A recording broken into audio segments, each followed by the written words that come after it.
예수님 이렇게 만나 뵙게 돼서 영광입니다. 예, 저는 40 중반으로 고등학교 1학년 남자아이가 있고 중학교 3학년 여자아이가 있습니다.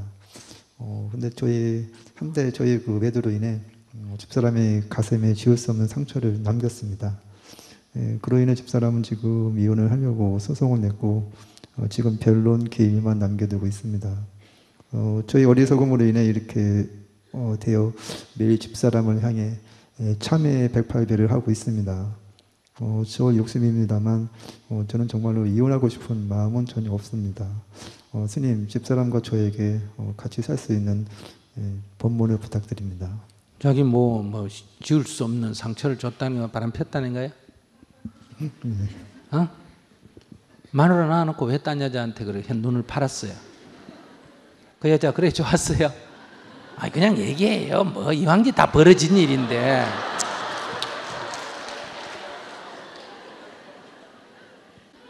근데 마누라 낳아놓고 그렇게 했으면 그 여자가 좋으면 마누라가 이혼 안 해줬으면 문제지. 이혼해주면 좋잖아. 근데 이제 좋아서 한 게 아니니까요. 예. 좋아서 안 하고 그냥 실수로다가 실수로 그랬어요. 예, 됐습니다. 예. 그럼 실수로 그랬으면 마누라한테 실수로 그랬다고 잘못 빌면 되잖아. 빌지도 안 했지. 빌었는데도 용서를 안 해줘요? 예, 그렇습니다. 그러면 자기가 죄를 지었으니까 죄를 좀 받아야지 뭐. 예, 맞습니다. 예. 그러면 이혼하자 하면 우선 이혼해주고. 예. 아시겠어요? 그런데 이렇게 말해요. 판결에 갔어요? 안 갔어요? 네, 지금 하고 있습니다. 그러니까 지금 재판 중에 몇 번 갔어요, 법정에? 예. 판사한테 이렇게 말해요. 제가 잘못했습니다. 솔직하게 말해가. 근데 제가 가정을 싫어서 그런 것도 아니고 어떻게 하다 보니 제가 실수를 했습니다. 그런데 저는 가정을 지키고 싶은데 한 번만 용서해 주십시오. 이렇게 그냥 판사한테 얘기하고 그 자리에서 부인한테 여보 내가 잘못했어. 정말 내가 입이 10개라도 할 말이 없고 이혼당해야 싸다. 나도 그렇게 생각한다. 그렇지만은 나는 당신하고 같이 살고 싶으니 나 좀 봐주시오. 이렇게 한번 얘기해 보세요. 그렇게 얘기했어요? 재판장에서? 예, 했습니다. 그렇게 말하 그랬는데 부인이. 그래도 한다고 하네요. 그래도 싫대? 예. 같이 살기 싫대? 예. 그럼 받아들이세요. 그래도 이혼 도장 찍어가 헤어지면서도 그래도 나는 당신하고 가서 살고 싶어. 이렇게 말하고 오세요. 알겠습니다. 그거 억지로 하지 말고 그냥 그렇게 말하되 자유롭게 놔두되 내 마음은 표현을 해요. 아시겠죠? 예. 그리고 아기는 누가 키울 거예요? 아기는 집사람이 키우려고 합니다. 그래야 돼요. 아시겠어요? 예. 둘이 애들하고 살도록 하고 나는 밖에서 월급 받으면 어때요? 조금만 쓰고 다 누줘야 된다. 예, 그렇게 해주고 있습니다. 예. 보내주고 애들이 언제까지 그러면 된다?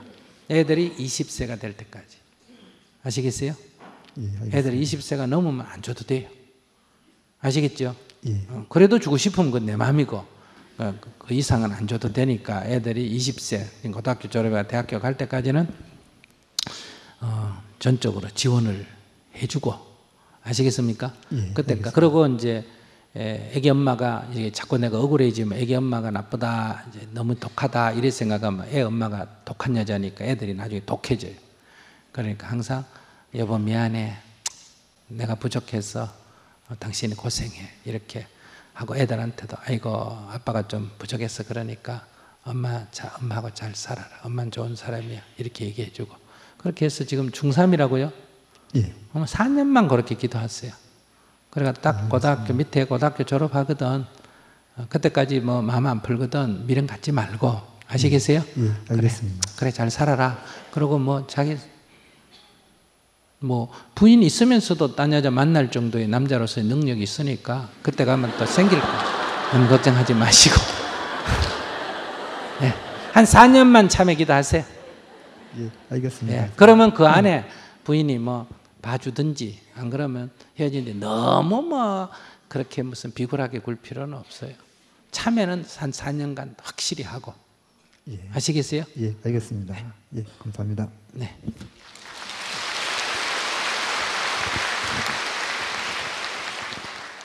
안녕하세요. 네. 아이고, 어떻게 말해야지 되나 이렇게 막 쓰고 지었다 썼다 이렇게 그래서 진짜 적어 와서 제가 말씀드리겠습니다. 저는 남편이 때때로 밉습니다. 제가 남편의 말로 기분이 상해서 기분 나쁘다고 이야기해도 전혀 공감하지 않고 애엄마가 별것도 아닌 것으로 기분 나빠해서 문제라며 엄마 자격을 들먹이며 훈계조로 말할 때 남편이 밉습니다. 남편은 천일결사에 참여하여 2년간 열심히 수행하고 있습니다. 그런데 그동안 저에게 짜증을 많이 내었습니다. 저는 남편이 너무 미워 도망치다시피 깨달음의 장을 다녀오고 지금은 절을 하면서 남편을 이해하려고 노력하고 있습니다. 그러나 화가 나고 미울 때는 절을 하기 싫습니다. 저희는 결혼 4년차 동갑으로 39살에 중매로 결혼해서 지금 27개월 된 아들이 있습니다. 저희 부모님은 많이 싸우셨습니다. 저는 대학 졸업 후 밥벌이와 상관없이 하고 싶은 일을 하다가 전문직을 갖겠다고 나이든 부모에게 의지하여 30살에 다시 대학을 다녔고 직장 생활 몇 년 하다 지금은 아이를 키운다고 일은 쉬고 있는 상태입니다.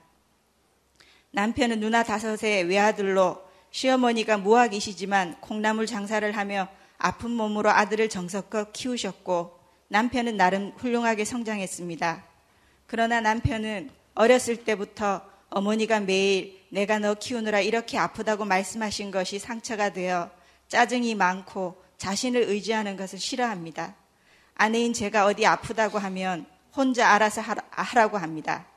시어머니가 온몸이 아프셔도 지극정성으로 아들을 돌보고 아무 간섭하지 않고 키우신 것처럼 저에게도 모든 것을 참고 품어주는 어머니 같은 아내를 원합니다.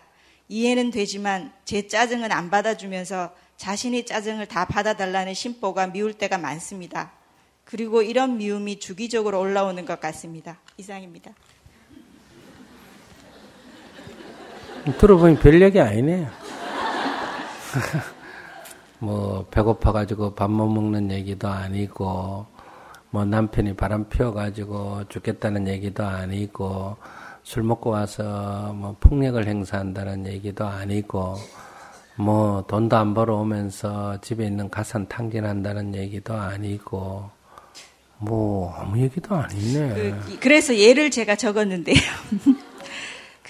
제가 뭐 소소한 건 빼고 이사를 할 때 저희 남편이 허리가 안 좋습니다. 그래서 저희 어머니랑 제가 이사를 다 했습니다. 이삿짐을 제가 다 날랐는데 그래서 엄마가 좀 피곤하신 것 같아서 엄마가 오늘 많이 힘들었다고 그렇게 말하니까 자기는 저희 어머님을 부른 것이 못마땅했다고 합니다. 그리고 상황이 안 되면 엄마가 애를 업고서 혼자 해야지 이렇게 말을 했습니다. 저는 그 말을 듣고 남편은 그거를 당연하다고 이렇게 말을 하는 게 저는 좀 이해가 안 됐습니다. 남편은 그렇게 평생 어릴 때부터 보고 자랐잖아요. 엄마가 늘 아야야야야야야 하면서 또 아침에 나가 일하고 아야야야야 하면서 또 아침에 가서 일하고 그걸 평생 보고 자랐으니까 엄마에 비해서 마누라는 고생축에도 안 들어가는 거예요.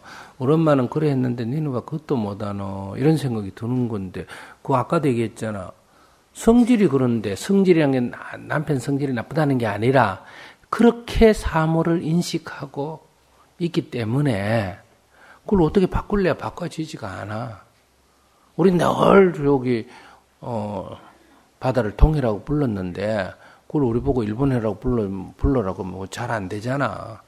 그런 것처럼 남편은 그렇게 늘 보고 살았어요.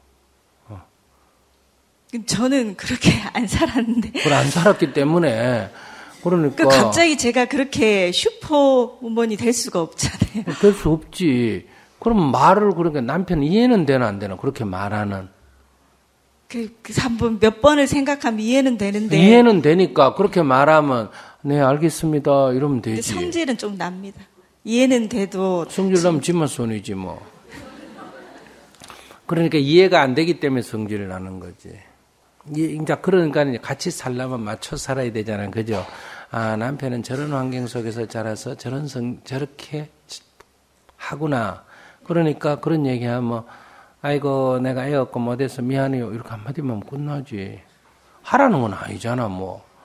안 하면 되지 하기 싫으면. 아니 그래도 자기가 못 그러니까 도와주면 수고했다는 말 한마디 정도는 할 줄 알았는데. 허리가 아파서 못했지.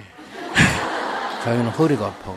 그래서 지금도 제가 거의 모든 짐을 나르고 키도 작은데 저희 남편 180인데 근데 저는 제가 짐을 180 아니라 2m라도 허리가 아픈데 어떡해. 그건 어떡해. 허리가 아픈데. 그럼 뭐 짐 들고 허리가 다쳐가지고, 그러면 직장도 못 나가고 그러면 좋겠어? 남편이 하겠다 그래도, 아이고, 여보, 허리 아픈데 안 좋다. 그냥 쉬어라. 직장이나 잘 다녀가 돈이나 잘 벌었느라. 이래 얘기해요. 현명한 여자지. 저는 그래도 좀 고맙다고 이런 말을 듣고 싶고 강요한다고 그런 말을 하면 또 되게 싫어합니다. 자기는 그럼 아침에 나갈 때마다 남편이 직장 다니고 돈 벌어다 준다고 매일 나갈 때마다 아이고 여보 감사합니다. 오늘 직장에 수고하셨죠. 저녁에 돌아오면 등 두드려주면서 아이고 여보 얼마나 고생하셨어요. 요즘같이 어려운 세상. 이렇게 합니까 매일? 근데 남편도 그걸 원해요. 아니 근데 같이 돈을 벌 때는 뭐 이렇게 빨래도 개고 그러더니 제가 지금 A를 보니까 완전히 그냥 집에서 그냥 잠만 자고 아무것도 안 하거든요. 아무것도 안 하는 게 아니지. 자기는 돈 벌지. 자기야말로 집에서 아무것도 안 하고 애만 키우고. 옛날에 어머니는 애 6이 나가 키우고도 다 콩나물 장사하고도 6이 나가 키웠는데 지는 집구석에서 아무것도 안 하고 애 하나 데리고. 근데 그건 뭐 당연하지. 잠자고. 내가 볼 때는 하도 남편이 이상한 사람 아니에요? 나는 들었을 때 남편이 뭐 도대체 뭘 잘못했는지 모를 정도로 당연하다 이런 생각이 들어. 허리 아파서 못 하는데 뭐 허리 아파서 자기 못 하고 있는데 친정 어머니를 데려왔으니까 사위 입장에서는 좀 미안나 안 미안나? 미안치. 괜히 자기가 나쁜 사람처럼 되잖아, 그지? 그러니까 왜 데려왔나 이렇게 말하는 건 충분히 나올 수 있는 얘기고. 또 자기 허리 아파 못 하는데 그걸 어떻게 짐 하나 들 때마다 아이고 고맙다 아이고 고맙다 아이고 고맙다 어떻게 그렇게 얘기해. 자기가 노는 건 노는 게 아니고 허리가 아파서 그런 거고. 그런 거지. 그래서 그 하여튼 이상한 거 아니야. 자기가 좀 이상한 사람이야. 자기도 뭐 나쁜 사람은 아닌데 결혼해서 살려면 그런 식으로 생각하면 못 산다 이 말이야. 그런 식으로 생각하면. 그리고 아기가 지금 27개월이라는데 그렇게 하면 아기한테 나쁜 영향을 줘서 나중에 아기가 정신적으로 많은 문제를 불러일으킬 거예요. 그래서 항상 남편이 말하다 아이고 고맙습니다 여보 이렇게 사근사근하게 항상 고맙게 생각해 아이 건강에 착 이렇게 돼요. 정신건강 이미 많이 벌어 나쁘게 만들었어. 엄마 잘못 만나가. 그러니까 남편하고 둘이 사이만 생각하지 말고 애한테 어떤 영향을 줄 거냐를 생각해야 돼요. 지금은 남편과 아내로서의 아내 입장은 10%라면 아이와 엄마에서 엄마 입장이 90%가 돼야 돼요. 그러니까 자꾸 지금 아내 역할을 얘기하면 아내의 그 권리를 얘기하면 안 돼. 지금 엄마의 책임을 얘기해야 돼. 그 생각을 딱 바꿔줘야 돼. 본인에 관한 거는 어느 정도 수긍을 해줘야 되는데 그런 것도 아까 얘기했잖아. 인간의 성질이 그렇다고. 자기는 남편 거는 수긍 안 하고 지 입장만 얘기하듯이 남편도 똑같다 이거야. 저는 천일결사 하면서 수행하면 좀 좋아질 줄 알았더니 짜증이 그러니까 자기는 그 나랑 싸우면 그 다음날 천일결사라도 하니까 이혼 안 하고 그래서 하는 거예요. 근데 저게 이제 문제예요. 수행한다 그러면 수행은 자기 하는 거지. 남편 보고 수행하니까 니 좋아져라. 이거는 스님이 법문에 그런 생각하면 안 된다고 수도 없이 수행하자. 수행은 오직 자기만을 향해서 부처님 법문은 자기에게만 정해야지 상대에게 적용하면 안 된다고. 자기가 지금 불법에 어긋나게 행동하는 거예요. 이 법문을 듣고 내가 어떻게 할 거냐만 생각하는 게 수행이지 이 법문을 남에게 적용하는 거는 수행이 아니다. 그건 비수다, 독약이다고 얘기하는 거 안 들어봤어요? 예, 들어봤습니다. 그런데 왜 적용해 자꾸? 자기한테 적용 안 하고 내가 숙여야지, 내가 참여해야지, 이래야지. 왜 저 인간은 천일결사를 하면서도 아직도 저게 나를 이해 못하나? 그런 얘기는 비수에 속하고 독약에 속해요. 그래서 제가 좀 받아주고. 근데 이래 한번 생각해봐. 그래도 남편이 딴 집 남자들 한번 생각해봐요. 남편이 그래도 절에 다녀주는 것에도 고맙나 안 고맙나? 그것도 또 천일결사까지 다니는 고맙지. 그건 뭐 집에 잘하고 못하고를 떠나가지고 내 절에 못 가게 하는 남자들이 대부분인데 가게 해주는 것에도 고맙고 나만 가게 하지 지는 안 오는 경우가 대부분인데 오기까지 하지. 그냥 차태해가지고 오는 정도인데 대부분 남자들이 뭐까지 한다? 천일결사까지 해. 내가 생각해도 억수로 착한 남자인데 아침에 목탁까지 치면서 수행하고 있어요. 그래. 그 인간도 불만이면 자기는 앞으로 다른 남자 만나면 못 살아. 그러니까 자기 반성 좀 해야 돼.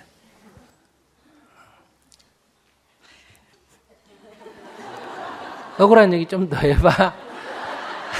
억울한 얘기 자기가 하려고 그래도 이거 스님한테 야단 맞을 것 같으니까 유리하도록 연구를 일주일 내내 해가지고 내가 이렇게 얘기하면 스님이 그래도 내 편 좀 안 들어주겠나 싶어가 얘기했는데 아니 올시다요. 왜? 그게 기교 문제가 아니고 기본적인 관점이 자기가 잘못되어 있기 때문에 그래요. 관점이 잘못되어 있기 때문에. 그 개수를 100개를 얘기해도 자기가 관점이 잘못되어 있다 이 말이야. 그 사안 하나하나가 문제가 아니고. 저희 어머님이 아버지를 좀 많이 무시하고 좀 그러고 지금도 꾸준히 싸우고 계시는 편인데. 친정해요. 예, 친정에. 그래서 저희 신랑이 저보고 법륜 스님 같은 그런 식의 법문 비슷한 법문. 아이고, 저한테 좋은 많이 남자네. 합니다. 그러니까 나는 평생을 이렇게 남편을 미워하지 않고 살려면 수행 많이 해야 된다고. 저보다 몇 배는 더 해야 된다고 이렇게 맞는 말이다. 매일마다. 아이고 훌륭한 남자다. 그래 자기도 지금 엄마 닮아가는 거야. 자기도 모르게 엄마 까르마가 그리 돼 있기 때문에 가니까. 그런데 근데 그걸 꼭 제가 화가 났을 때 그런 말을 합니다. 기분이 좀 좋고 이럴 때 말을 하는 게 아니라 화났을 때 면전에서 화났을 때 그때 이제 기억이 나지. 성질 나오는 거 보니 아이고 저 성질을. 그러니까 좋을 때는 남편도 그 생각이 안 나지. 성질을 내니까 그 생각이 덜컥 나는 거예요. 아이고 저러다 내 엄마 닮겠다. 이런 생각이 되고 우려해서 얘기하는 거예요. 근데 이제 이렇게 생각해봐.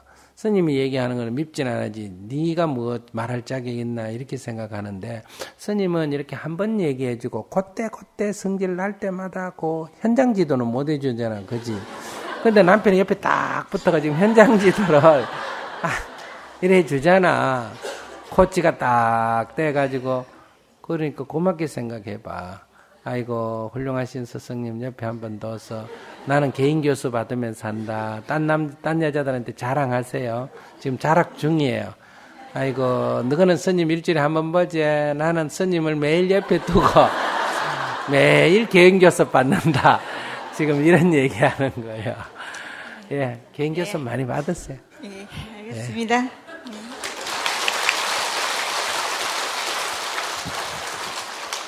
물론 저런 남자 미운 거 이해는 되죠. 그런데 그렇게 미워해야 되나? 그걸 뒤집어서 좋게 생각해야 되나? 그럼 누가 좋다? 그러니까 그걸 좋게 생각하고 아이고 법륜 스님의 화연이다, 화신이다 우리 남편이 이렇게 생각하고 스님 말 듣듯이 아이고 그래 당신 말이 옳다, 당신 말 때리 긍정하고 들으면 자기 수행이 굉장히 빨리 돼. 개인 교습을 그때 계속 받으니까 문제가 딱 지적되면 금방 지적해 주잖아. 그건 또 남자들이 귀신같이 않아 모르나. 이야 잘한대. 스님은 오히려 아는 것 같아도 이게 사실은 디테일한 건 잘 몰라. 근데 그건 막 속을 탁 깨뜨려가 민마음까지 꼬집어가지고 탁 지적해 준다고. 그러니까 굉장히 사실 좋게 받아들이면 수행하는데 굉장히 도움이 돼. 그걸 내 마음을 그렇게 깨뜨려 아는 건 내 남편 이상 있나 없나? 내 말하라 이상 없고 내 부모 이상 없어. 그렇게 생각하면 굉장히 좋아. 니는 못하는 게 왜 나한테 얘기하나 이렇게 생각하면 화가 나고 내 공부로 돌리면 굉장히 도움이 되는 사람이야. 그러니까 이때는 이제 어떻게 기도했나 아이고 우리 남편이 부처님입니다. 이렇게 기도하면 돼. 그러니까 남편 말을 다 부처님 말씀처럼 내가 수용을 하는 걸 한번 해보면 내 공부 진척이 굉장히 빨리. 옆에서 개인 코치 돕기 때문에 가정교습, 그러니까 개인 교습을 받았기 때문에 자기 수행 빨리 되라고 그래. 다른 사람 10년 할 걸 자기 1년 만에 마치겠는데 잘하면. 예. 저는 부부싸움을 하게 되면 매사에 따져야 하는 성격입니다. 남편은 시간이 지나면 누가 뭘 잘했건 잘못했건 다 묻고 지금부터는 없었던 일로 하자 하는 타입이고, 저는 하나하나에 대해 내 생각은 이렇고 당신 생각은 그렇구나 하고 짚어야 풀립니다. 사소한 일인 경우에도 그렇게 이야기하고 넘어가지 않으면 도저히 마음이 풀어지지가 않습니다. 내 자신을 가만히 들여다보면 남편이 스스로의 잘못을 인정하게 만들고 싶은 심리가 있는 것 같기도 하고, 적어도 남편을 설득하고자 하는 생각이 강한 것 같은데, 알고는 있지만 문제는 그렇게 하지 않으면 마음이 너무 불편해서 오랫동안 진심으로 웃을 수가 없다는 것입니다. 마음으로부터 우러나는 화해가 힘이 듭니다. 그러니까 아내는 하나하나 따져가 옳고 그런 걸 꼭 구분을 해가 이렇게 누가 잘했고 잘못했고를 판가름하고 싶어 하는 거고, 남편은 어때요? 어지간하면 덮고 그냥 넘어가자, 이런 스타일이다. 그러니까 둘이가 갈등이 많이 생기겠죠. 근데 이제 이 세상을 살면서 사실 하나하나 다 따지고 밝히고 분명하게 하는 게 필요합니다. 이 세상 일을 두리뭉실하게 하면 안 돼요. 근데 이제 인간과 인간의 관계, 특히 부부 관계, 이런 관계는 마치 그 회사 장부 적듯이 어때요? 그렇게 하나하나 그렇게 분명하게 할 수가 없습니다. 인간관계라는 것 자체가. 그것도 또한 이해하셔야 돼요. 근데 우리 이 세상은 이런 재정적인 관계나 세상 일은 두리뭉실하게 넘어가려고 그러고, 인간관계는 어때요? 하나하나 따져가 분명하게 하려고 하면 못 삽니다. 어떻게 생각해야 되느냐?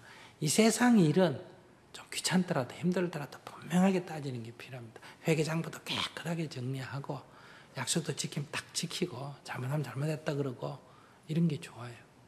그런데 이 부부관계 같은 이런 가족관계 같은 이 공동체 안에는 너무 그렇게 옳고 그러고 맞고 틀리고 따지면 어때요? 사람이 피곤해서 살 수가 없어요.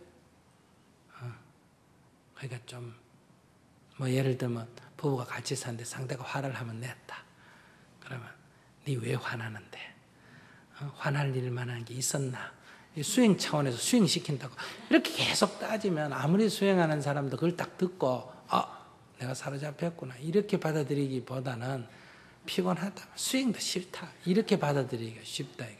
스님 만약에 그렇게 지적을 하면 탁 받아들일 수가 있는데, 이 부부관계나 가족관계나 이 가까운 관계라는 건 뭐냐 하면 좀 덮어주기를 원해요. 따지기보다는. 그 일일이 다 밝히면 피곤하다고 생각해. 심리가. 그래서 이 질문하신 분은 남편 하자는 대로 하세요. 싸울 때 싸우더라도 네가 잘했건 내가 잘했건 지나간 건 어떻게 하고 잊어버리고 이렇게 가는 게 좋습니다. 그럼 나는 지금 그래 안 되는 거 어떡하란 말이에요. 그러니까 그렇게 되도록 자꾸 이렇게 마음을 쓰셔야 돼요. 이렇게 너무 이렇게 따지는 걸 시비분별이라 그래요. 시비분별을 내려놔라. 이 불교에서 제일 중요시하는 게 초심자는 시비분별을 내려놓는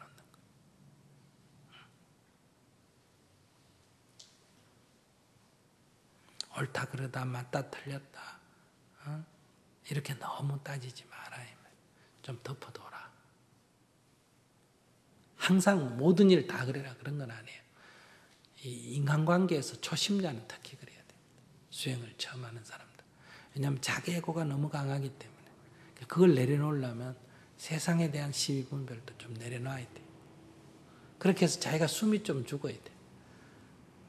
세상에 대한 각각색의 일을 이해를 좀 할 수 있어야 돼요. 그렇게 한 뒤에 이제 좀 다시 가닥을 잡아서 옳고 그런 것을 정립도 좀 해도 괜찮아요. 그러니까 이분은 수행 삼아 지금은 스님이 객관적으로 봐도 남편이 나보다는 좀 부드럽다고 한다. 그리고 내가 시비분별 이렇게 하는 게 이게 개인 관계에서 그렇게 좋은 게 아니다. 이것이 수행 차원에서는 내려놓고 버려야 할 대상이라고 한다. 스님은 이해관계가 없으니까 스님 말을 믿고 오케이 그럼 그래 한번 해보자 이렇게 받아들이셔야 돼요. 근데 실제로 또 됩니까 안 됩니까? 안 되니까 해야 되는데 안 되니까 그럼 이건 누구 문제다? 내 문제다. 내 문제로 받아들여요. 이제 더 이상 남편을 시비하지 말고 이렇게 해서 정리를 좀 해보십시오. 기도는 받았어요? 뭐라고 받았어요? 부처님 관세음보살님 당신 정말 고맙습니다. 찬양합니다. 천일을 했어요. 참 며칠 했어요? 저는 지금 10개월. 10개월이면 많이 처음보다는 많이 가라앉았고요. 남편이 이렇게 조금 고마워졌고 그전에 정말 미웠었거든요. 근데 조금은 남편이 고마워지니까 누구 마음이 편안해집니까? 남편이 좋아하니까 내가 좀 편해지는 거예요. 제가 그러니까 기도는 나를 위해서 하는 거지 누구를 위해서 하는 거는 아니거든요. 근데 자꾸 이렇게 저는 지금 최선을 다해서 한다고 생각하고 있거든요. 예전보다 많이 물고 막 하는데 재밌기신 말 여자가 그 대신도 저도 말들하고 많이 한다고 인정은 하는데 어떻게 보면 그 소리가 안 들어요. 네. 3년 하면 안 그럴때? 아직 10개월밖에 안 됐다며. 10개월밖에 안 됐으면 300일밖에 안 됐다는 얘기인데 아직도 600, 700일이나 남았는데 아직 자전거를 자전거 타라니까 2번 타보고 안 된다고 나한테 묻는 사람. 근데 조금 더 하셔야 되는데 변하려면 1000일은 해야 된다 이러잖아요. 그죠? 1000일 하셔야 되는데 방법상에 있어서 약간 좀 힌트가 좀 안 맞는 게 있어. 그건 조금 조정해야 되겠는데 그게 뭐냐면 이 앞에 아까 질문하신 것 같은데 내가 원하는 대로 세상이 안 돼요. 근데 남녀가 갖기를 원하는 거는 누가 원하는 거예요? 내가 원하는 거지. 남편도 그걸 원한대요?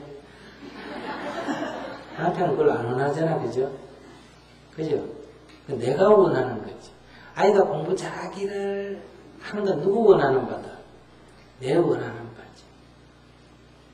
내가 주식을 사면 그 올랐으면, 복권을 사면 걸렸으면, 오늘 우리 문경이 이렇게 이런 참 중요한 행사하는 날 비가 안 왔으면 이거는 우리가 원하는 바잖아, 그죠? 근데 원하는 대로 안 되잖아. 근데 나는 지금 원하는 대로 안 돼가 우리는 지금 비 맞고 오면서 사람도 적게 온다 못 잔다 그럴지 몰라도 지금 농사 짓는 사람들은 이 비를 좋아해야 안 해요? 좋아해. 이건 마치 황금이 쏟아지는 것 같아요. 그러니까 이게 내 원하는 대로 돼가 비가 안 오면 큰일이야 오히려. 그러니까 원하는 대로 되는 게 다 좋은 게 아니에요. 일시적으로 좋은 거지 정말 좋다고 할 수가 없어. 그러니까 원하는 대로 지금 되려는 거 아니에요. 그죠? 근데 남녀가 평등했으면 하는 그 원하는 거를 내가 어떤 목표를 세워서 그렇게 되도록 노력을 해서 그렇게 돼야지 그렇게 되기를 원한다고 그냥 그렇게 안 돼요. 왜 그럴까? 첫째, 남편이 원하는 바하고 다르다는 데가 있고 남편이 내 얘기를 듣고 동의를 했어. 나도 그걸 원한다. 같이 해보자. 이래도 그게 안 돼요.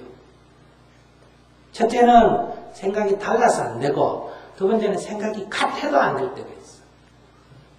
우선 첫째는 생각이 다르니까 이게 될 수가 없고 남편은 주종관계를 원하니까. 두 번째, 앞으로 남편이 변해서 생각이 갖다 맞춰도 실제로 현실에서는 안 돼. 그 이유는 남편은 어릴 때부터 잘할 때, 엄마 품에 안겨서 잘할 때 엄마가 다 해주는 걸 가지고 자랐잖아, 그죠? 어린아이 때는 딸이나 아들이나 똑같이 해주는 거 갖고 자랐는데 나이가 들면서 엄마가 딸에 대해서는 어떠냐? 일방적으로 안 해줘. 나이가 드는 데 따라 시켜. 설거지 대라, 뭐 대라 하고 허드렛 일을 시켜. 근데 아들에 대해서는 안 시켜. 그러니까 딸하고 아들이 있으면 아들이 오빠면 동생이니까 해라 이렇게 딸을 시키고, 딸이 누나면 누나니까 네가 해라 이렇게 시키고. 그렇기 때문에 이 아이는 그런 거는 여자가 하는 거다. 그리고 둘이가 싸워도 엄마가 늘 특별히 아들이 잘못했지 않았는 이상은 저거 누구 편을 든다? 아들 편을 들어. 그럴 때 아들이니까 이렇게 말은 안 해. 야단을 칠 때 말한다. 언니가 돼가지고 이렇게 야단을 치거나 동생이 돼가 오빠한테 이렇게 야단을 쳐서 늘 이렇게 자기 우위를 점유하게 그 습관이 들어있어. 그게 무의식 형성이 돼 있어. 그래서 우리가 이 자리에 앉으면 당연히 차가지고 하는 건 여자하고 나도 그렇게 돼 있어. 무슨 말 이해하시겠어요? 그게 습이 들었어 그래. 무의식적으로. 내가 무슨 여자를 차별하는 의도를 가지고 그렇게 하는 게 아니야. 그렇게 돼 있는 상태에 그걸 자꾸 내가 참 그릇이 네가 한번 끓여라 이렇게 안 돼. 그게 그걸 이해를 해야 돼. 안 되는 이유를. 그 남자가 남편이 나빠서 안 되는 게 아니고 그렇게 습이 들었기 때문에 안 되는 거예요. 마치 내가 영어를 하고 싶어도 안 되는 것처럼. 어떡할 거고 이걸. 그러니 방법은 정말 이런 남자하고는 정말 나는 안 산다. 남녀가 평등해야지 불평등한 남자는 못 살겠다. 그러면 안녕히 계십시오 하고 이리 오세요. 근데 뭐 때문에 거기 살려고 그래요?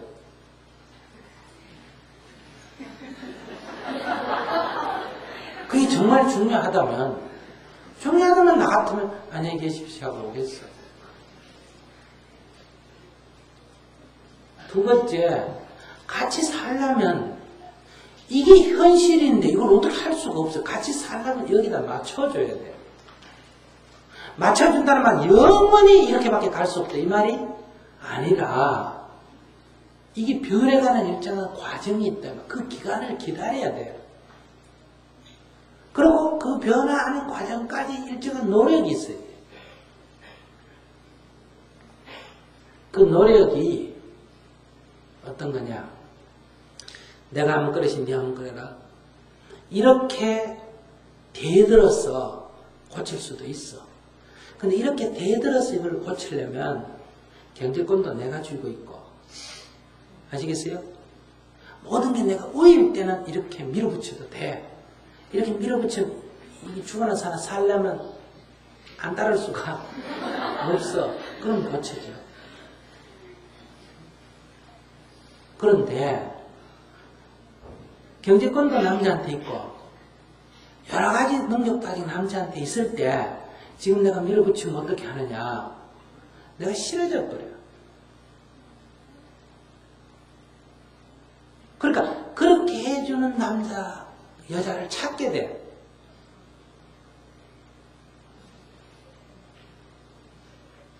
어떡할 거야? 그러니까 이런 방식으로 고치려고 할 때는 밑에 사람이 이런 방식으로 고치려고 할 때는 이건 안 고쳐져. 왜냐하면 현재 힘을 갖고 있기 때문에 그건 여자를 바꿔본단 말이에요. 그렇지 않으면 그 돈을 갖고 딴 데 가서 집에서는 그래 집에 안 돌아버려 그냥. 그러니까 이거는 나한테 손실이 오는 방식이잖아. 이건 현명한 방법이 아니야. 그럼 어떻게 바꾸느냐? 오히려 굽혀줘. 맞춰줘. 사근사근하고 맞춰주고 잘해줘. 그러면 이 남자는 어디 가도 나 같은 여자를 구하기가 어려워져.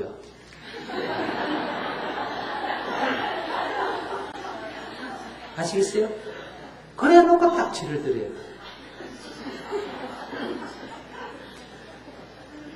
그래 놓고 그래놓고 어느 날 안녕히 계십시오 와버려. 그럼 여기 와서 너가 막 울고 불고 막 다시는 안 그렇게 가자고 빈단 말이야. 근데 여기 아무리 와도 여러분들이 이까지 따라와 빌면서 가자는 남자가 별로 없을 거예요. 왜? 돈 있겠다. 어디 가도 그런 여자 못 구해. 그러니까 이건 해결 방식이 안 되는 거예요. 그래서 맞추라는 거예요. 이 현명한 방법. 여자니까 비굴하게 살아란 말이 아니라 지혜롭게 대응을 해라 이 말이에요. 그리고 이걸 맞추면 누가 편하다? 첫째 내가 편해.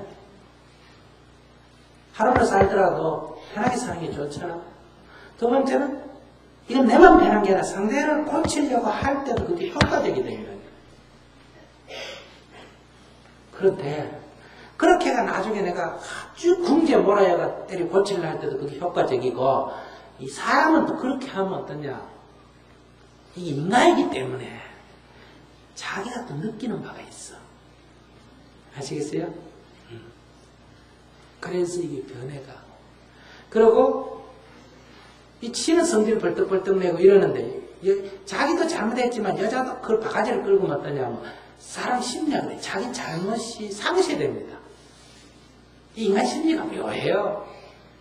내가 예를 들어 뭘 잘못해가 엄마한테 좀 미안했는데 엄마가 야단을 심하게 치면 내 잘못이 뭐가 된다?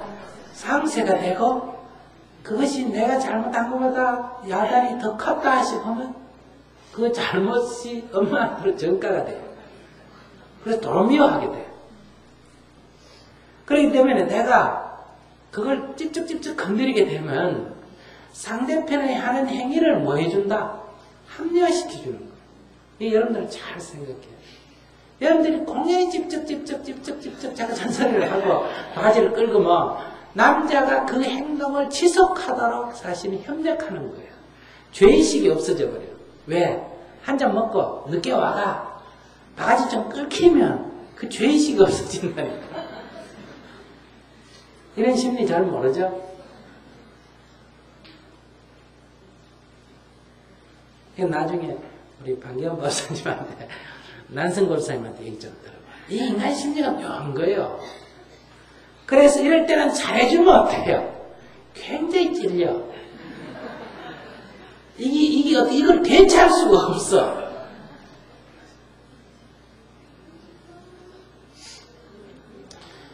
그래서 오히려 이 지금 잘하는 게, 근데 잘하는 게 내 마음에 억누르고 잘하면 내가 굴복이 되니까 내가 괴로워져. 그래서 이 법에 맞게 나를 탁 내려놓고 해야 돼요. 그럼 나도 힘이 안 들고 내부터 좋고 상대도 아주 마음에 감동이 간단 말이에요. 그러면 생애 주도권이 여자가 쥐게 돼요. 근데 아직 내가 얘기 들어봐서는 생애 주도권을, 두 부부관계 주도권을 못 쥐고 있어.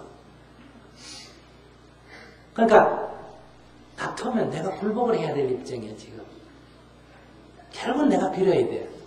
세게 나오면, 사나 먼 사나까지 나오면 내가 빌어야 될 수준이니까 그때는 싸우면 안 돼. 지가 비는 수준이 돼야 싸우지. 그 주도권을 못 잡고 있다. 그러니까 이걸 내가 굽해서 주도권을 잡든지 돈을 벌어가 주도권을 잡든지 아무튼 녹여서 주도권을 잡든지 주도권을 잡아야 되는데 뭐 특별히 돈 있는 것도 아니고 학식이 있는 것도 아니고 예쁜 것도 아니고 만세가 보이는 것도 아니고 어중간 삑삑한 주제에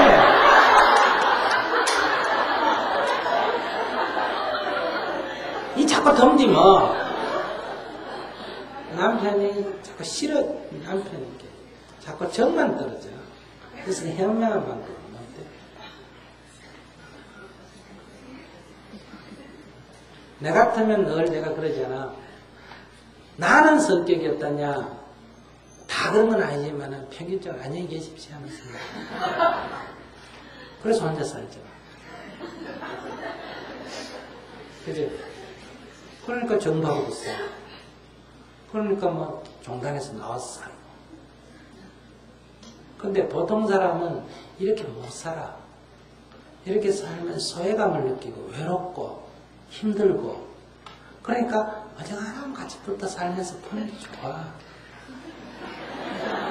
여자라서 그런 게 아니야. 한번 해봐.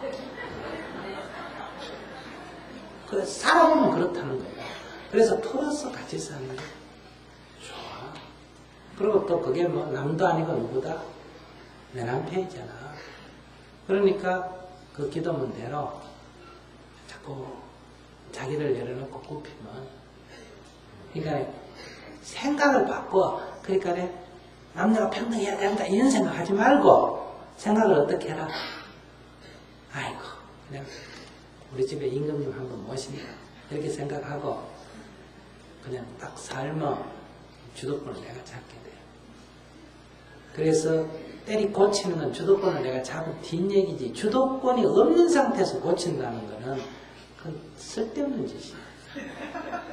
돌아오는 거는 쫓겨남과 매와 책임밖에 없어. 아무것도 없어. 그래서 그걸 먼저 하는 게 필요하다. 살고 안 살고 상대를 고치는 건 나중 문제다. 됐어요? 네. 방향을 딱 바꿔서 공부를 조금 더 하면 되겠어.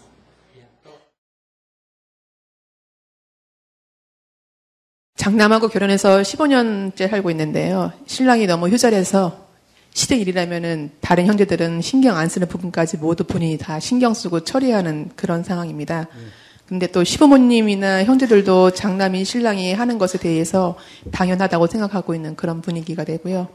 근데 이제 시어머니께서 아프셨는데 저도 좀 다쳐서 아팠는데 시어머니한테는 온갖 정성으로 다 이렇게 챙기는데 저한테는 그냥 좀 밋밋하게 해가지고서 제가 좀 너무 속상했었거든요. 그래서 제가 그냥 지금까지 효자인 건 알고 있었는데 그냥 뭐 이렇게 이해하면서 살고 했는데 이제 이번에 제가 아프면서 좀 저한테 너무 소홀히 한 것 같아가지고 제가 좀 화도 나고 분노도 좀 치밀고 해가지고서 제가 이제 이 신랑을 어떻게 이해해야 되는지. 네. 충분히 뭐 이해는 됩니다. 그 인간이 나하고 결혼했지 지금 엄마하고 결혼한 건 아니잖아. 그죠? 근데 어쨌든 그래도 내하고 같이 사는 남자가 효자가 좋아요? 불효가 좋아요? 효자가 좋긴 한데 너무 지나치게 효자인 것 같아요.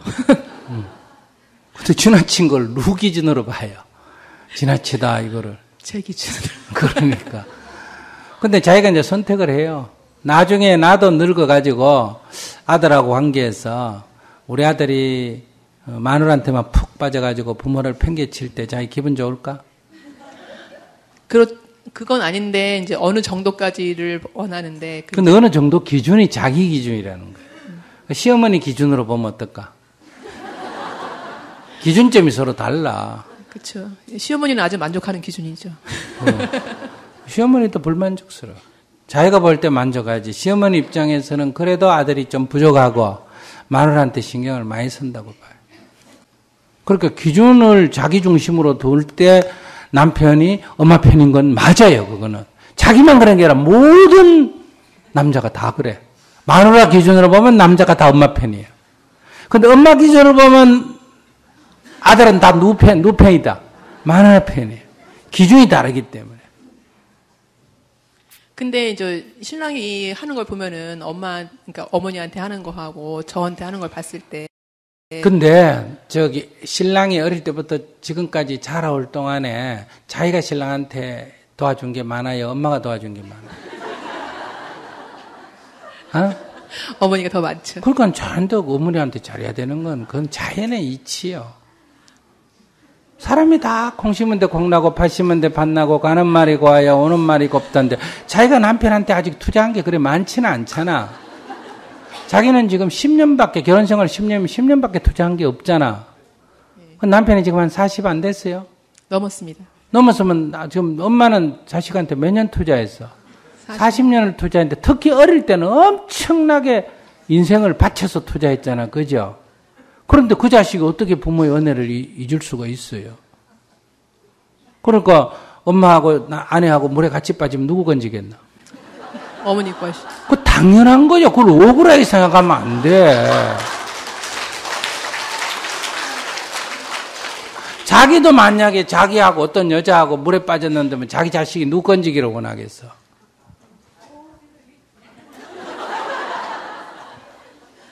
그건 당연한 거예요. 그거는 인지상정이라 그래서 이건 자연의 법칙이에요. 하고 자식이 부모를 그리워하는 거는 자연의 법칙에 속한다 이 말이에요. 그 법칙 안에서 다시 부부관계가 존재해야 되는 거예요. 그거를 깡그리 무시해버리고 니 내 거다 이렇게 생각하면 그건 천륜을 거스르는 거예요.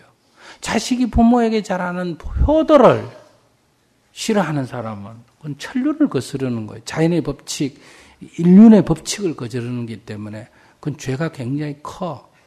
그러니까 생각을 바꾸셔야 돼. 충분히 이해는 되는데 그건 굉장히 잘못된 생각에 속해요.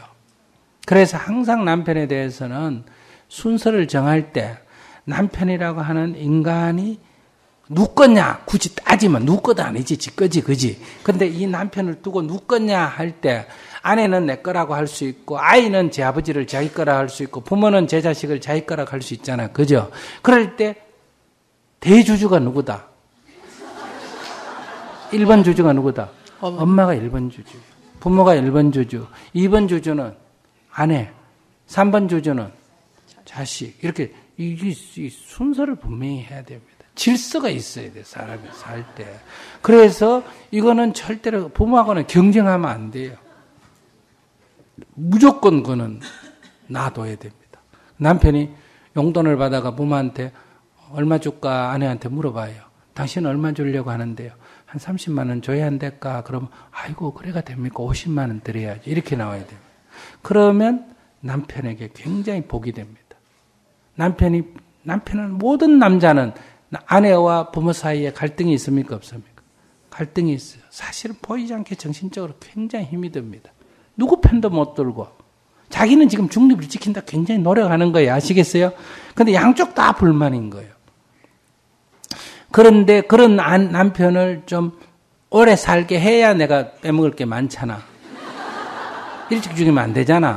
그럼 이걸 좀 잘 살려놔야 된단 말이에요. 이 잘 살려놓으려면 내가 이렇게 그 갈등을 좀 안에 현명한 애라면 해소를 시켜줘야 돼요. 그리고 첫째, 용돈을 얼마 줄다 할 때 남편이 주겠다는 마음보다 항상 더 주자고 주장해야 됩니다. 그리고 남편을 자주 집에 가라고 시댁에 다녀오라고 말해야 됩니다. 자기가 에이 싫어 안 갈래 이러도록 만들어야 됩니다. 그리고 시댁에서 사람이 오면 엄마가 오면 항상 방을 비워줘야 됩니다. 대주주가 왔기 때문에 원주인이 왔기 때문에 안방을 딱 비워주고 자기가 옆방으로 가야 돼요. 그러면 엄마가 시어머니가 아이고 싫다 이러면 아이고 어머니 매일 오시는 것도 아니고 가끔 오시는데 아들 데리고 주무세요. 이렇게 탁 비워주고 옆방으로 가주고 그러면 이 문제가 해결이 됩니다. 그런 지혜가 있어야 돼. 그러면 첫째 누구 편하고 내가 편하고 두 번째 남편 편하고 어머니 좋고 이래. 근데 그걸 갖고 시비를 하면 첫째 내가 괴롭고 근데 이 문제는 부부간의 갈등은 싸우든지 헤어지는 해결책이 있는데 이건 해결책이 없어요. 이 고부간의 갈등을 해결하는 길은 이혼하는 길밖에 없어요. 근데 고부간의 갈등은 고부가 안 만나면 해결책이 될 것 같은데 나는 시어머니하고 안 보면 되는데 남편은 지 엄마하고 안 볼 수가 없잖아. 그죠? 그리고 이건 해결책이 없는 거예요. 그래서 이런 전쟁은 하면 손해예요. 해결책이 없는 문제에 도전을 하면 자기만 손해예요. 그러니까 항상 오늘부터 우리 남편의 주인은 누굽니다? 시어머니입니다. 시어머니가 우리 남편의 주인입니다. 이렇게 내가 빌려 쓴다고 생각해야 돼요. 그래서 어머니 오시면 돌려주고 또 어머니한테는 항상 아이고 잘 키워가 나한테 이렇게 줘서 감사합니다. 이렇게 항상 어머니한테는 고맙다고 인사하면 돼. 이렇게 마음을 딱 바꿔버리면 아무 문제가 없어요. 고부간에 갈등이 생길 게 없어요. 이게 경쟁하기 때문에 갈등이 생기는 거예요. 근데 이 순서만 딱 알면 포기가 아니라 순서만 알면 갈등을 일으킬 이유가 없어. 그렇게 기도하세요. 네, 알겠습니다. 네.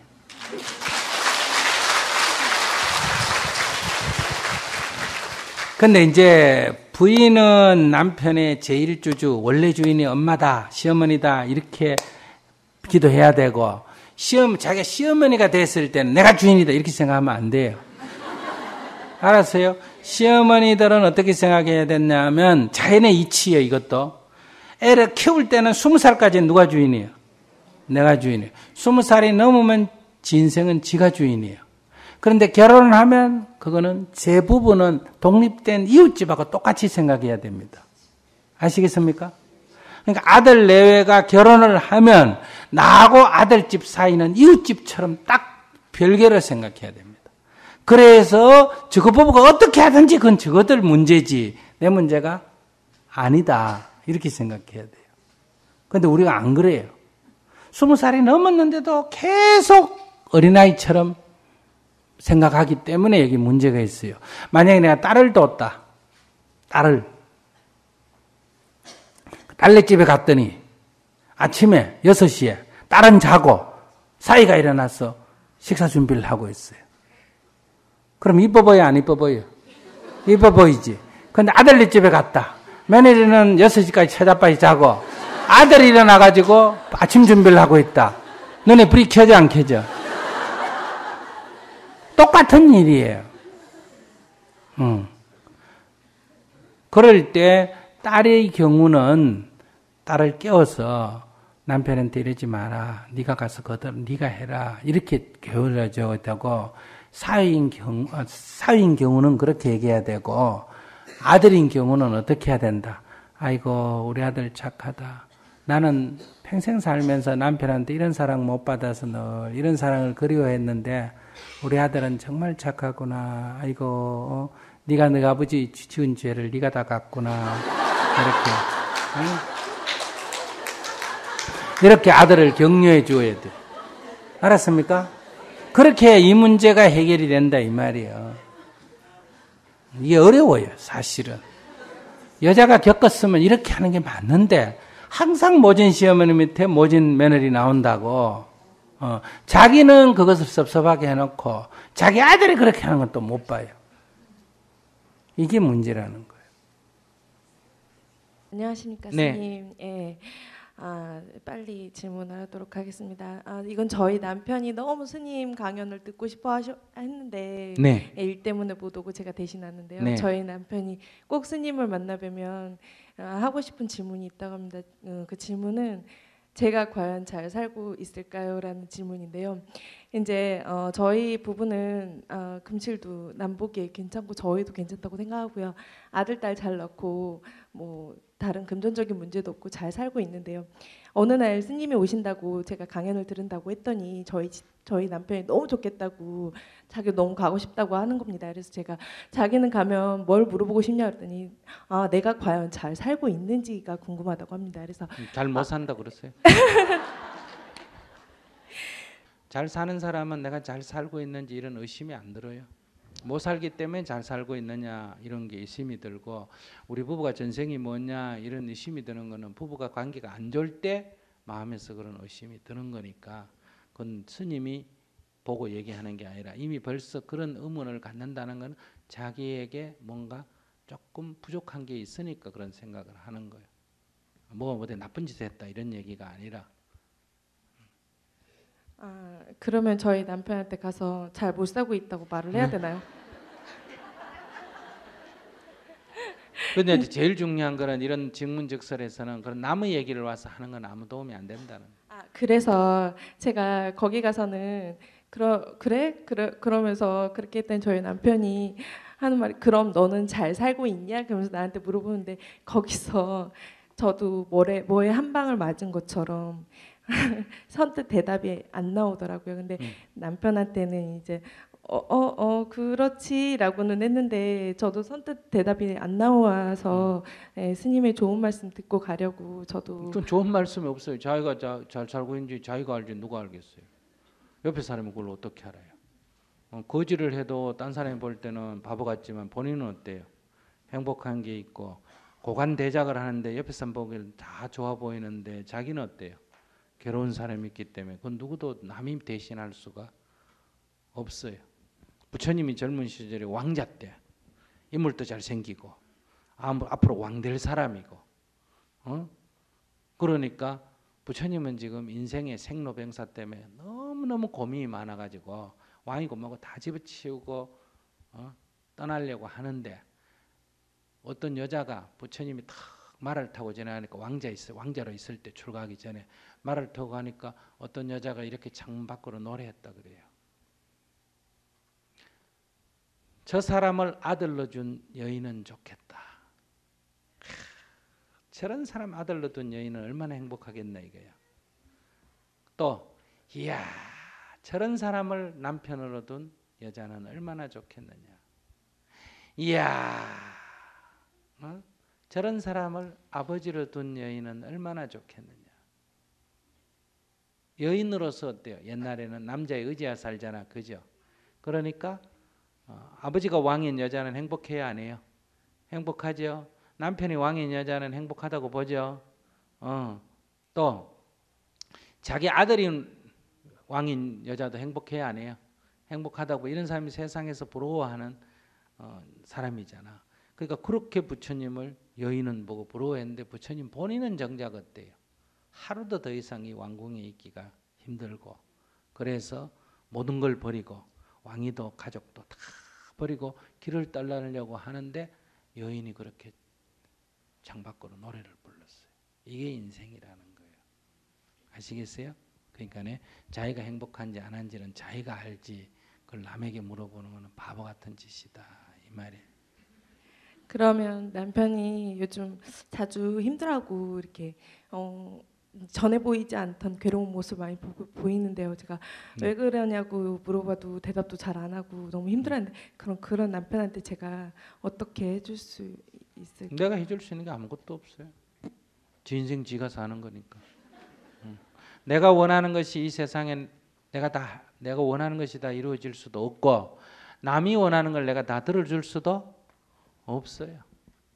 내가 원하는 건 되는 건 되고 안 되는 건 안 되고 그렇게 인생을 사는 거고 남이 원하는 것도 해줄 수 있는 건 해주고 못 해주는 건 죄송합니다 하고 넘어가는 거예요. 스님도 강의해달라는 건 다 해줄 수 있을 거 없을 거예요?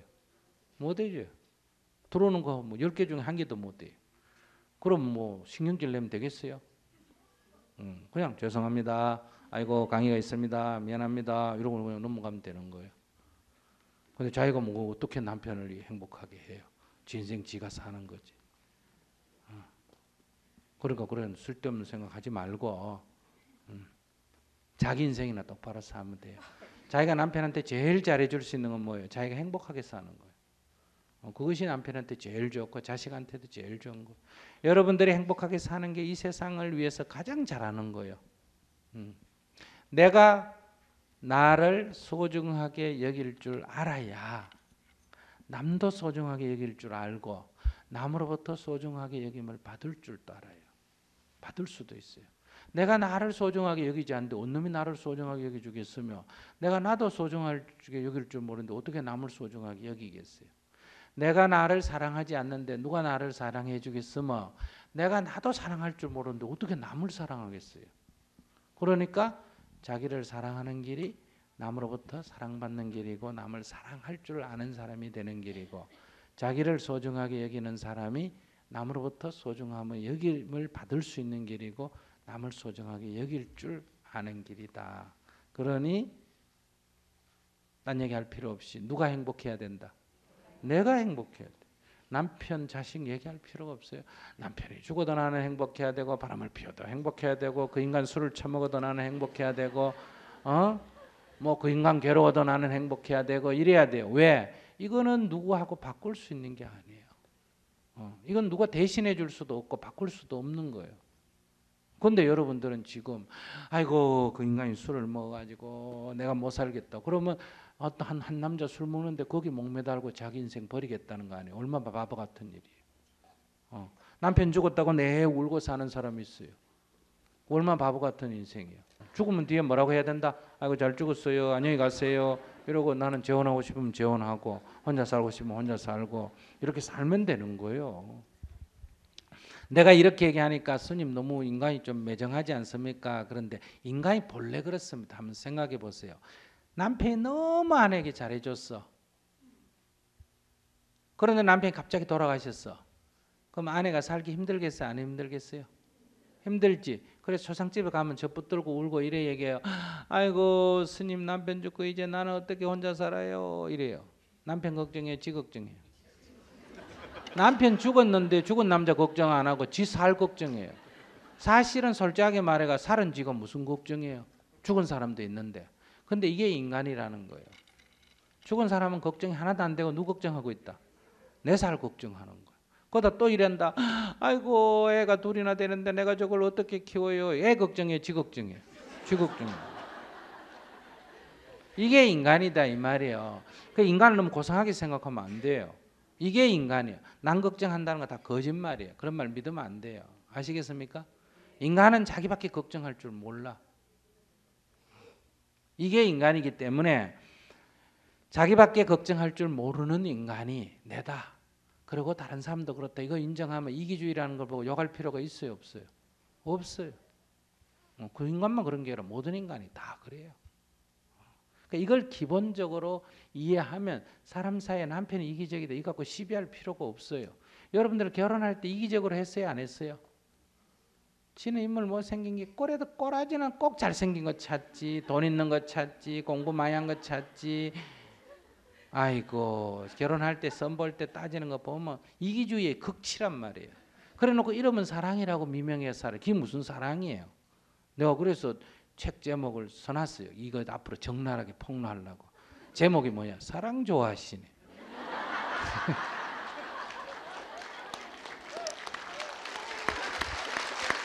근데 문제는 이거를 본질을 딱 깨뜨려 버리면 부부지간에 싸울 일이 없어요. 그걸 인정하고 살면 싸울 일이 없어요. 근데 늘 이걸 인정을 안 하고 나는 헌신적인데 너는 이기적이다 이래 생각하기 때문에 이게 문제란 말이에요. 그런데 여러분들은 자꾸 덕 보려고 하잖아.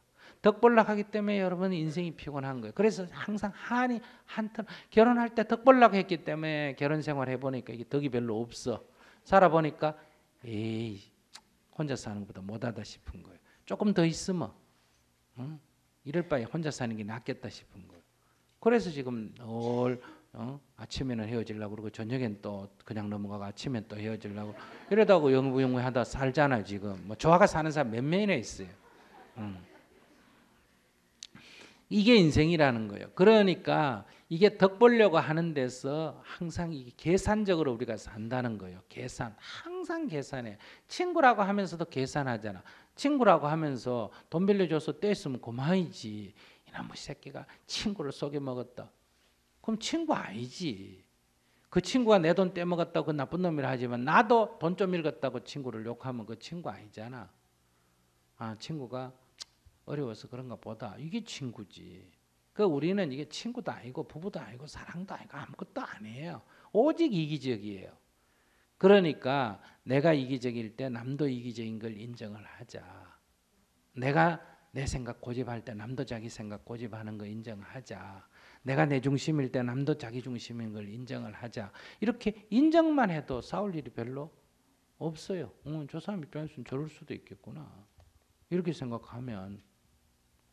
근데 우리가 여기 이제 전도몽사이라 그래. 잘못 알고 있다 이 말이에요. 사람을. 그러면 인간이 꼭 나쁜 놈이다. 그는 이기적이라는 걸 나쁘다고 해석하면 안 됩니다. 아시겠어요? 그게 인간성이다.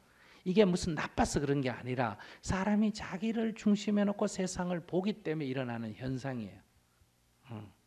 그래서 우리가 이걸 만약에 내려놓을 수 있다면 이게 중생심인데 이걸 내려놓을 수 있다면 뭐가 없어진다? 괴로움이 없어진다. 이걸 내려놓을 수 있다면. 그런 데서 여러분들이 조금 지혜롭게 사셔야 된다. 이런 말씀 드리겠습니다. 네, 감사합니다. 자, 희망세상을 만드는 10가지 희망실천 따라 하시기 바랍니다. 희망세상을 만드는 10가지 희망실천. 내 인생의 주인이 되어 행복하게 살겠습니다. 부족한 줄 알아 매일 108배 참여의 절을 하겠습니다. 부모님께는 다만 감사한 마음을 내겠습니다. 남편과 아내에게는 사랑하는 마음을 내겠습니다. 자식은 사랑으로 보살피되 자리바도록 키우겠습니다. 세상의 주인이 되어 정의로운 사회를 구현하겠습니다. 하나뿐인 지구를 살리기 위해 빈그릇 운동을 실천하겠습니다. 굶주리는 북한 어린이를 돕기 위해 하루 1,000원 이상 기부하겠습니다. 한반도의 평화와 통일을 위해 통일 의병이 되겠습니다. 나라의 주인으로서 꼭 투표하겠습니다. 투표하실 거죠? 감사합니다.